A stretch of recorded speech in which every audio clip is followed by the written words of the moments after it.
Hey everybody, Mr. Moblin coming back at you again with another APUSH video. Once again, taking a look at topic 5.10 on Reconstruction of the South after the Civil War.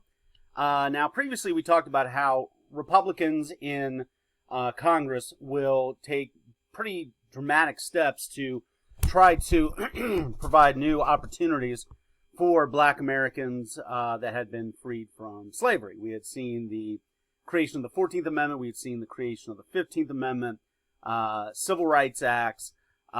We basically saw Johnson, for lack of a better term, drummed out of power in this march to try to kind of, reshape the South in a way to provide new opportunities in the post-war South. And at least for a while, it's going to seem like changes are starting to happen. Remember, prior to the Civil War, the South was dominated by white Democrats. Well, now the Republicans are the dominant party in the South. And this is mostly due to support from Black Americans down there. Almost every Black man that is voting down there is going to be voting with the Republican Party. It's the party of Lincoln. It's the party of emancipation. For Black Americans, the Democratic Party, represented the party of slavery and secession. So with this overwhelming amount of African American support, Republicans are going to be able, in a number of these southern states, to have political power. And note, though, it's only going to be because the federal military will be down there enforcing these new statutes. If you don't have the troops there, these folks are not going to be protected. So understand, this is opportunity coming at the end of a bayonet held by a Union soldier. That really is the reality. But nonetheless, with this military, enforcement, mechanism that's taking place, those that are going to have new opportunities are going to include as we said before, carpetbaggers, northerners that are going to be coming into the South that are going to be trying to take advantage of new opportunities, be it economic, political, etc. There's also going to be some minority of whites that are going to, instead of oppose the changes or try to turn the clock back, are going to be embracing these new changes. In other words, they're kind of accepting the new reality and are willing to adapt to the new reality. These are folks known as scallywags. Now note, these terms, carpetbaggers and scallywags, these are not positive descriptors. These are derogatory, derisive terms that Southern Democrats, white Democrats, would use to describe these folks. They viewed carpetbaggers as invaders and scallywags as traitors.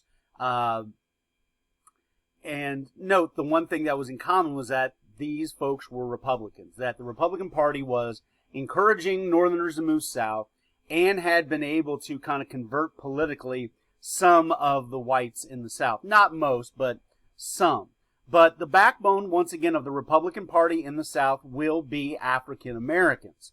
And this really is going to be a dramatic new change and opportunity. You're talking about a population that just a few years earlier were considered property, outright property in the South. And now these same people have the ability to not just have freedom, but be able to vote in elections and, yes, run for office and win.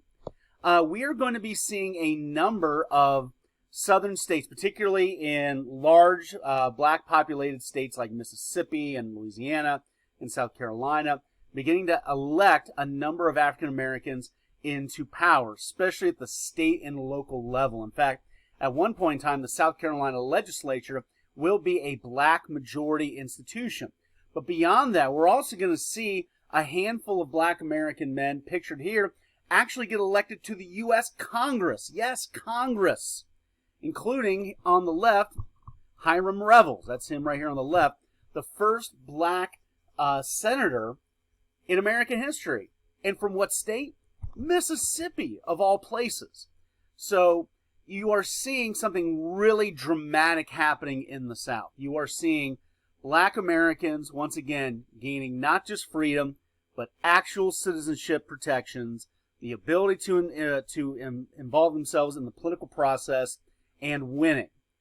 So what many northern radical Republicans were wanting to see is starting to kind of happen. That, the seeds are starting to germinate a little bit here. That change is starting to happen. And, it's not just going to be more political opportunities for black Americans. We're going to start to see the creation of a number of what will eventually be called HBCs, historically black colleges, popping up all across the South, be it, Howard, Fisk, Norfolk State. I mean, there's going to be a whole bunch of them that are going to begin to open up. Once again, providing opportunities for a group of Americans that really didn't have those opportunities previously. We are also going to be seeing more what you would consider to be black churches opening up. These are AME churches. Remember, AME stands for African Methodist Episcopal and certain Baptist denominations. Remember, previous congregations of black Americans during slave times were only allowed to exist with chaperoned white ministers and overseers and stuff like that. So in other words, black Americans could go to church, in many cases were encouraged to go to church, but didn't really have ownership in churches. Now that is starting to change. And on top of that, with the passage of the Homestead Act, which provided 160 acres of free land to those in the Plain States that are willing to move there, we're going to see some black Americans take advantage of this. These black Americans that will leave the rural South to head out to the plains are going to be known as the Exodusters, obviously taking the term from Exodus, from the story of the Bible, talking about the Israelites moving to Promised Land. So if you are black in America at this time, there is a sense of opportunity and changes. It seems like things are happening. The South seems to be moving. And when we look back in history, it will be this, glorious little, bubble of time that will exist. And, it seems like, it would kind of last forever. But as we will learn later, that will certainly not be the case. But here, at least in this video, be mindful of important changes that are happening, if not temporarily, in the Reconstructed South. Okay, we'll see you next time.